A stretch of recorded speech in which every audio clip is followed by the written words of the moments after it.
కనుమనాడు బయలుదేరకూడదు, కనుమనాడు కాకైనా కదలదు. ఏమిటంటే బయలుదేరితే ఎందుకు వచ్చిందో గమనించండి. ఒక ఆచారం ఎందుకు వచ్చిందో గమనిస్తే హేతుబద్ధంగా చక్కగా దాన్ని పాటిస్తాం, యువతరానికి చెబుతాం. కేవలం దాన్ని నమ్మకం చేసేస్తే వాళ్ళు ఎలా వింటారు? కనుమనాడు బయలుదేరద్దని ఎందుకు వచ్చింది? వెడితే సంక్రాంతి నాడు వెళ్ళిపోండి, లేదా ముక్కనం వరకు ఉండండి. ఎందుకు వచ్చింది? కనుమనాడు ప్రయాణ సాధనాలు ఉండవు ఆ రోజుల్లో. ఆ రోజుల్లో ప్రయాణ సాధనం విమానాల, కారుల, రైళ్ళ ఏమున్నాయండి? సైకిల్ కూడా లేని రోజులు అవి. ఊరు మొత్తం మీద 2 సైకిళ్ళు ఉండేవి.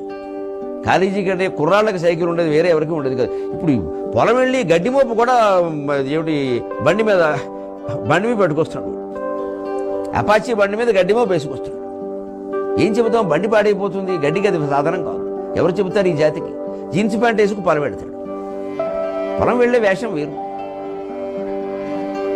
మనం మనసులో ఒకటి పెట్టి ఇలా ఉంటే తప్ప మనం ఎవరికీ నచ్చం. అమ్మాయిలకి నచ్చాలంటే జీన్స్, అమ్మాయిలు అందరూ అలా అనట్లేదు, అజ్ఞానంలో